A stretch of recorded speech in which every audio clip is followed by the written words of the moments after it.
Thank you for staying with us. You're still watching Wake Up Nigeria, and still a beautiful Friday morning. And it's time for newspaper reviews. Right now, sitting to my left, is Mike, right, who is our correspondent this morning for the newspaper reviews. And we'll be starting with the Punch newspaper. Oh, yeah, you don't want me to say something. It's only on TV Wake Up Nigeria. A presenter I'm here to present, and I come to the president and say, why are you coming to me?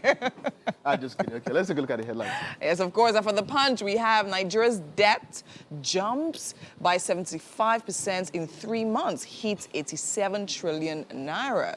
How CBN loans to federal government, now debts, promissory notes raise public debt by 37 trillion naira between April and June. Tinubu's reform will improve debt sustainability, DMO assures Nigerians, as latest figure overshoots agency's projections by 10 trillion naira. Now, based on the economic things happening, right, and everything happening in the economy and everything, we cannot say that this was unpredictable. You see, yeah, the problem is not debt, right? Okay. The problem is what it's used for. Even the USOs. Do you understand? It's not a problem. But if you borrow money and then you use it to put up infrastructure, to set up industry, you know, to set up the economy, to make yourself a productive economy. To set up a system that works, and it then pays the debt. You cannot be borrowing to finance a lifestyle. You cannot be borrowing to buy cars for government, to do all of that. No, debt is not a problem.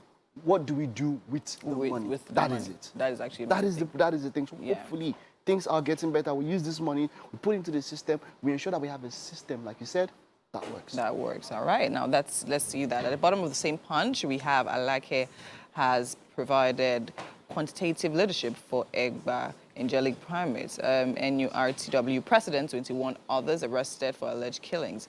Zero allocation, Ogun... That's talking about the Alake of... Yes, the Alake. Okay. Alake of... Okay, yes. And zero allocation, Ogun... LG chair impeached lampoons Abiodun. So that's all we'll take on the Punch. Let's move quickly on to the News Direct. Government eyes AFDB's $250 million electrification project as explosions hit Kainji Jeba. Forces nationwide blackout, restoration of grid at advanced stage, TCN. So I remember actually listening to this over the radio when the grid collapsed again. What would you say? What do you think is the issue, the pressures? When we talk about electricity, you see, I feel like that's the first place. Government, if you want to get this economy working, on its feet, the first place is electricity. Because I know, I don't want to call brands, but I know a number of companies and brands that left Nigeria due to power generation. The cost of running factories on diesel and fuel was just too much. Yes. And I know. So they are defunct, they are moribund. I know there's a particular street that you just see factories and they just, and it was power. Was number one reason. Of course. If we set that up, you know, and you see, just also some people were talking about how fast it could be. You need to understand that the same way you have a backup. So, for instance, you have power, but then you have your power bank. Yes. So people have, in some places, in developed countries, where you have different, different power generating avenues in such a way that whenever one fails, the other one happens. Yes. Failures will come. Like you said, this was fire. It was unexpected, so you never know what could have caused it. So then you also have a backup that you can switch up to. Let us fix up. It's been getting better in some areas. In some areas, yes, very true. In the past 2 months. Yes. In some areas, not everywhere, because some people have been lamenting, but in some areas it's getting better. Let's just hope that it can be widespread and all of that. And you see, don't be tapping.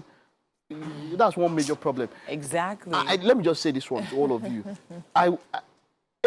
You are coming 12 noon and you are going down the street and then all the lights on all the stores are still on. Exactly.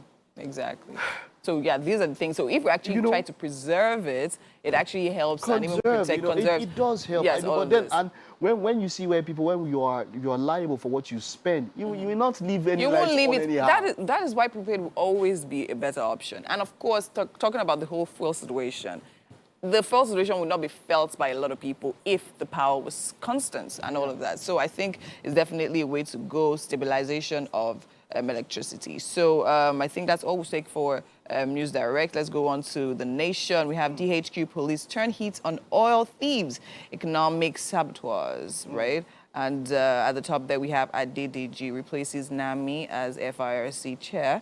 We won't allow one-party rule, says PDP. Makinde appoints 29-year-old as commissioner.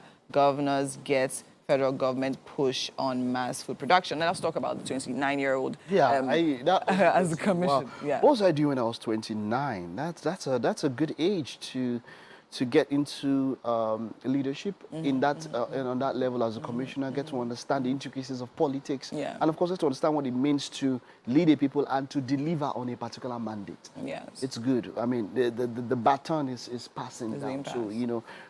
It's a good one. Yes, of course, it's definitely a good one because at that age you get to learn a lot of things. So when you're younger, you can actually aspire to a more responsible role. You feel somehow. I'm just thinking that people above 29. I'll ask Titi that question. We're like, okay, 29-year-old. I've seen this person by how many years old? But this person is not the leader, but it's a good thing, I would say.